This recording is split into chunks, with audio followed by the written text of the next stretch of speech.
والصلاة والسلام علی رسول اللہ اما بعد۔ نبی کریم صلی اللہ علیہ وآلہ وسلم کی خدمت اقدس میں ایک صحابی رسول حاضر ہوئے جو نابینا تھے، دکھائی نہیں دیتا تھا۔ عرض کی یا رسول اللہ صلی اللہ علیہ وسلم، مجھے گھر سے مسجد میں لانے والا میرے گھر میں کوئی ایسا قائد نہیں ہے جو مجھے مسجد میں پہنچائے، مجھے بڑی تکلیف ہوتی آنے میں، اگر آپ مجھے اجازت دیں تو کیا میں گھر میں نماز پڑھ لیا کروں؟ اس نے یہ اجازت رخصت مانگی گھر میں نماز پڑھنے کی، نابینا صحابی نے، جسے دکھائی نہیں دیتا تھا۔ آپ نے فرمایا پڑھ لیا کرو گھر میں۔ جب وہ جانے لگا تو آپ نے پوچھا کیا تو اپنے گھر میں حی علی الصلاح حی علی الفلاح کی آواز سنتا ہے؟ اس نے کہا یہ میں سنتا ہوں، اذان مجھے سنائی دیتی ہے۔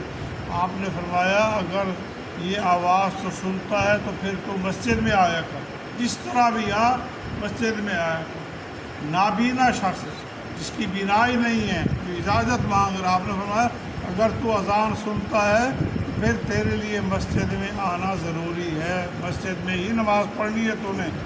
اب دیکھیے جو بندے بینا ہے، دیکھنے والے ہیں اور گھر بیٹھے ہیں، دکان پہ بیٹھے ہیں، اذان سن رہے ہیں اور مسجد میں نہیں آ رہے نماز پڑھنے کے لیے، ان کا کیا حال ہوگا؟ ان کا کیا حال ہوگا؟ اللہ کے نبی نے فرمایا صلی اللہ علیہ وسلم نے ان کا حال فرمایا، میرا جی چاہتا ہے میں مؤذن کو کہوں وہ اذان دے، اور اس کے بعد جو لوگ مسجد میں اذان سن کر نماز پڑھنے کے لیے نہیں آتے، میں کچھ ساتھیوں کو لکڑیوں کے گٹھے ساتھ لے جا کر ان گھروں پہ جہاں وہ لوگ بیٹھے ہیں اذان سننے کے بعد میں ان کے دروازوں پہ وہ لکڑیاں رکھ کر ان کے گھروں کو آگ لگا دوں۔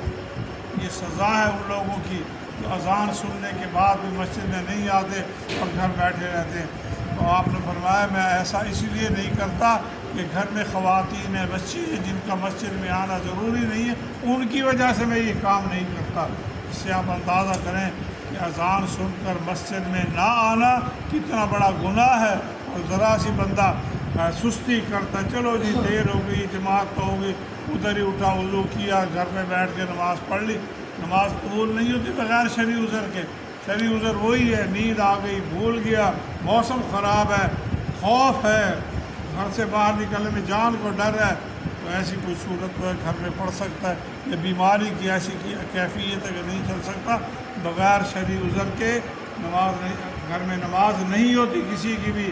اور یہ بھی کل کے سبق میں آیا تھا کہ ایک نماز اکیلے پڑھنے سے جماعت کے ساتھ نماز پڑھنا 27 نمازوں کا ثواب ہے، اور ہم کس قدر اپنے آپ کو اس اجر عظیم سے محروم کر لیتے ہیں۔ کوشش کریں جماعت کا اہتمام کریں۔ جب اللہ تعالیٰ کی طرف سے منادی آ گئی ہے حی علی الصلاح حی علی الفلاح کے، تو ضرور سے ضرور مسجد میں آنے کی کوشش کریں۔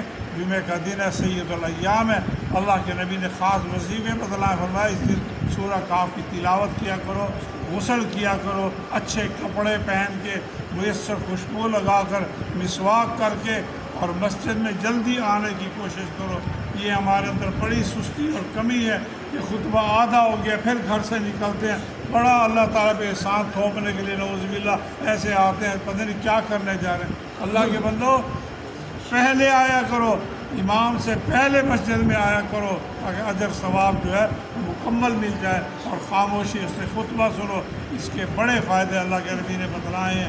کوشش کریں جو اللہ کے نبی کی بات سن لو اس پہ عمل بھی کرنے کی ہم کوشش کریں، اور آگے بھی ساتھیوں کو بتلانے کی کوشش کریں۔ اللہ تعالیٰ ہمیں عمل کی توفیق دے۔